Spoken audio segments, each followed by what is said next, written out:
네, 여러분 안녕하세요. 미국을 말하다 아메리카노의 전혜성. 양규철 인사드립니다. 반갑습니다. 네, 반갑습니다. 네. 오늘은 미국에서 살아남기 위해서 여러분들이 알아야 할 신용에 대해서 얘기를 나눠보고 싶은데 어떠세요? 아주 중요한 말씀이죠. 돈이 없어도 물건을 구입하거나 뭐 자동차라든지 집이라든지 구입하는데 가장 중요한 요소 중에 하나죠. 그럼요. 특히 미국은 신용사회이기 때문에 이 크레딧을 잘 쌓아놓는 게 여러 면에서 중요해요. 크레딧을 쌓으면 좋은 점이 뭐가 있을까요? 뭐 크레딧 쌓아놓으면 우선 주머니에 돈이 없어도 은행에 돈이 현금이 없다 손치더라도 뭐 물건을 사거나 무슨 급박한 일이 있을 때 대처할 수 있는 능력이 생기지 않을까요? 그렇죠. 그래서 뭐 가깝게는 우리가 의식주를 해결할 때 중요하잖아요. 미국에서 이제 집을 구할 때. 그렇죠. 집을 구할 때 이 크레딧이 굉장히 중요해요. 그 본인의 크레딧이 좋으냐 나쁘냐의 신용도에 따라서 인터레스트 레이트이 달라지죠. 지금 우리 전 박사님이 영어를 하셔서 헷갈리셨을 텐데 이자율을 말씀하는 겁니다. 예. 네, 이자율에 따라서 그 집을 구하실 때 내야 할 이자율이 달라지기 때문에 뭐 그 부분은 잘 아실 거고, 또 하나는 미국에서 비즈니스를 하실 때 그 비즈니스 론을 받으실 때도 상당히 그 크레딧이 많이 작용을 합니다. 그래서 그 크레딧을 아는 거는 굉장히 중요하고요. 그러면은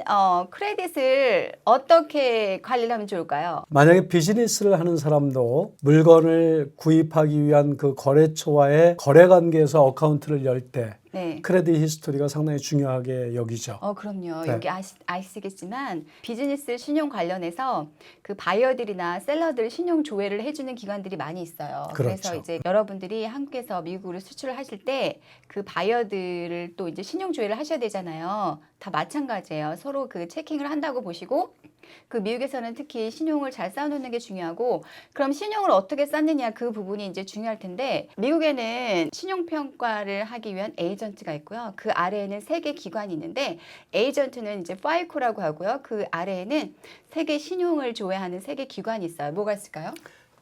트랜스 유니온하고 그다음에 그 익스페리안, 그다음에 이퀴팩스 세 개가 네. 있죠. 역시 잘 알고 계시네요. 네. 이 3개 기관에서 신용평가를 합니다. 그러면 이 3개 기관에서 보는 건 뭘까요? 크레딧을 체크하는 거 있어서. 신용의 경력, 역사들. 네. 그러니까 예를 들어서 자동차를 융자를 하면 보통 뭐 3년에서 6년 하시죠. 주택 같은 경우는 15년에서 30년을 해요. 그리고 이제 뭐 작은 것들, 전자제품이나 컴퓨터나 백화점 카드 같은 경우는 뭐 보통 1년 무이자 할부를 주고 이러니까 그런 것들은 짧은 기간에 되는 것 같지만 자동차나 주택의 페이먼트 히스토리 같은 것들, 그리고 어떻게 얼만큼 정확하게 잘했는지, 그리고 이제 정확한 시간에 언타임 했는지, 그런 것들 중요하고요. 그렇죠. 그리고 또 뭐 이제 소득에 비해서 그 페이먼이 너무 많거나 지출이 너무 많으면 그거에 허덕일 수가 있으니까 그런 것들, 예를 들어서 내가 10,000불짜리 크레딧 카드를 가졌는데 10,000불을 다 썼다. 그러면 이제 그 삭감 요인이 되겠죠. 그렇죠. 그게 이제 30% 이상이 넘어가면 부채가 그 크레딧에서 우리가 이제 크레딧을 활용한 그 레이시 30%가 넘어가면 거기서부터는 조금 리스크하다고 보는 거예요. 그래서 크레딧 카드를 사실은 여러 개 가질 수 있으면 좋아요. 그래서 이제 그 적당한 비율로 이렇게 사용하시라고 권해드리고 싶고요. 얼만큼 그 크레딧 조회를 많이 안 해야 돼요. 예를 들어서 신용카드를 여러 군데서 신청을 하면 그것도 하나의 그 점수를 낮춰주는 그런 요소가 되죠.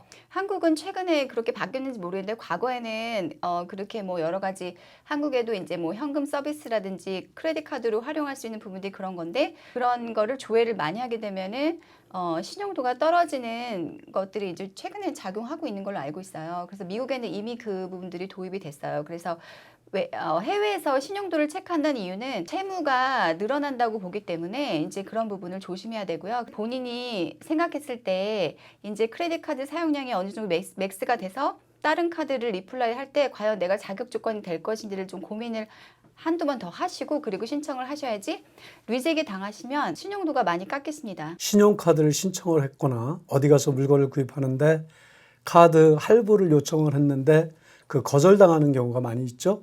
그런 경우를 미리 방지하기 위해서는 아까 그 말씀드렸던 이퀴팩스라든지 그 익스페리언, 그다음에 트랜스 유니온, 이곳에 1년에 한 번씩은 무료로 그 자기 신용을 확인할 수 있는 시스템이 있어요. 네, 맞아요. 그 annual creditreport.com 거기 아래에 보시면 그 코멘트 저희가 달아놨는데 거기로 들어가시면은 그 무료로 본인들의 크레딧을 체크할 수 있고요. 그리고 이제 그 코비드 기간 동안에는 그 한 달에도 무료로 이렇게 받을 수 있어요. 그동안은 애뉴얼리 레포트만 받을 수 있었는데 그래서 그 부분은 충분히 이제 활용하시면은 도움이 될 것입니다. 그리고 이제 한국 분들이 걱정하는 것들이 그 신용 도용. 요즘에 이제 컴퓨터가 하도 많이 발전하고 자신의 컴퓨터나 전화기에 해킹을 당해서 신용을 도용당하는 경우가 많이 있는데 그래서 크레딧 점수에 영향을 주면 그건 바로 아까 말씀드렸던 세 곳에 편지를 바로 보내거나 아니면 경찰서에 리포트를 한 자료를 그쪽 회사로 보내주면 그걸 정정을 해주는 그런 서비스가 있다는 것도 생각하셔야 됩니다. 네, 아주 좋은 정보이고요. 이 방송을 시청하시는 분들 중에서는 그런 궁금증이 있을 거예요. 저는 크레딧이 하나도 없어요. 근데 크레딧 카드를 발급받을 수 있을까요? 이런 질문을 하실 수 있는데 yes, 답은 yes입니다. 발급받으실 수 있고요. 이제 그 일예로 뱅크 오브 아메리카, 제가 이제 여기 학생으로 왔을 때 여기 미국에는 신용도가 없잖아요. 그래서 신용카드를 발급받고 싶은데 다 데비카드만 발급을 해주는 거예요. 근데 이제 뱅크 오브 아메리카에서는 1,500불의 신용카드를 발급을 받았어요. 그래서 제가 처음에 기뻤어요. 그래서 이제 그 뱅크 중에서 이제 그런 부분이 있고, 그 다음에 이제 그 크레딧 카드를 누구나 발급받을 수 있는 그 크레딧 카드가 있어요. 이제 그 크레딧 카드를 발급받아서 사용을 계속 꾸준히 하시면 그것도 하나의 이제 크레딧을 높일 수 있는 그런 방법인데 그 스트럭처하고 그 다음에 크레딧 1이 있어요. 이거는 이제 누구나 발급이 가능한데 대신에 처음에 신청을 하실 때 디파짓이 어느 정도 해야 돼요. 그래서 이런 크레딧 카드 회사들은 물론 신용도가 나쁜데 그래도 캐시가 있구나. 그래서 이제 처음에 디파짓을 했다고 생각을 하고 크레딧 카드 이슈를 해줍니다. 그러면은 그 이슈를 해준과 동시에 그 돈을 또 이렇게 환급 받을 수가 있어요. 그래서 그런 프로그램을 활용해 보시면 좋고요. 그 미국에서 안 되는 건 없어요. 다 정보 싸움이기 때문에 그만큼 이제 여러 루트를 통해서 신용을 높이거나 크레딧 카드를 발급받을 수 있는 방법이 있으니까 그런 거는 이제 확인을 해보시면 좋겠고요. 그 다음에 또 한 가지 질문은 한번 망가진 크레딧을 회복할 수 있을까요?예요. 그러니까 어떻게 이제 생각하세요? 있죠. 예를 들어서 아주 그 채무가 많은 사람들은 파산 선고, 미국에서 말하는 뱅크럽시를 통해서 구제받을 수 있고, 그리고 이제 자신의 크레딧이 손상이 많이 된 사람은 보통 그 신용 조회하는 그 기관에서 7년에서 10년 정도를 보관을 합니다. 그 히스토리를. 그런데 어차피 남의 거를 안 갚으면 거기에 없어지진 않아요. 그러니까 뱅크럽을 하기 전에는 그러니까 갚긴 갚아야 돼요. 세틀먼트를 해서 뭐 반으로 조정을 한다든지 아니면 페이먼으로 조정한다든지 이런 과정을 거쳐서 어떤 방법이든지 부채는 청산을 해야 돼요. 그런데 거기에 이제 히스토리가 잘못되어 있는 부분은 시간이 지나면서 조금씩 지워지게 되죠. 만약에 거기서 카드를 썼는데 그것들이 안 올라갔거나 아니면 거기에 올라가 있는데 잘못된 그 인포메이션이 들어가면 이거는 이런 카드가 나한테 내 것이 아니다. 이런 이유다 해서 편지를 보내면 그 신용평가기관에서 뱅크 오브 아메리카로 편지를 보냅니다. 그래가지고 60일 이내에 연락이 안 오면 그 크레딧 히스토리를 처리하는 회사에서는 지워주게 돼 있어요. 근데 한 군데다만 하면 한 군데에만 지워지는 경우가 많기 때문에 반드시 이런 일을 할 때는 세 곳에 같이 편지를 보내야 된다는 점을 꼭 주의하셔야 되겠어요. 굉장히 중요한 점을 지적해 주셨네요. 반드시 세 군데 아까 저희가 말씀드린 트랜스 유니온이나 익스페리언 그다음에 익스파이리. 이렇게 세 군데에다가 반드시 그 레터를 보내시길 바라겠고요. 크레딧 스코어는 이제 300부터 850까지 이렇게 점수가 나눠져 있어요.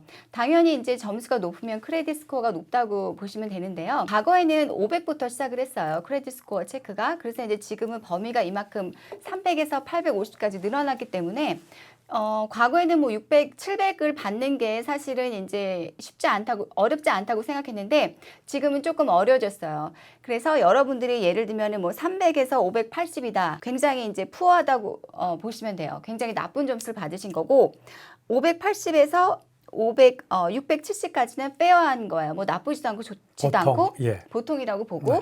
그다음에 이제 670에서 740까지는 이제 좋다고 봐요. 그래서 아마 여러분들이 뭐 집을 사실 때나 여러 가지 비즈니스 론을 받으실 때 도움을 낮은 이자율로 받을 수 있을 것 같고요. 그리고 이제 740에서 800은 very good. 그다음에 이제 800에 넘어가면은 이제 사실은 여러 가지 어드밴티지를 받을 수가 있어요. 오늘 이렇게 해서 그 미국의 크레딧 쌓기 관련한 그 주제는 이렇게 마무리하도록 하겠고요. 다음 편에는 저희가 미국에서 집을 사는 절차, 첫 번째 그 집을 미국에 살 때 절차는 어떻게 되고 필요한 서류나 소요 기간은 어떻게 되는지 그런 부분에 대해서 알아보도록 하겠습니다. 저희 내용이 유익하셨다면 거기 좋아요랑 구독 버튼 꼭 눌러주시기 바랍니다. 감사합니다. 감사합니다.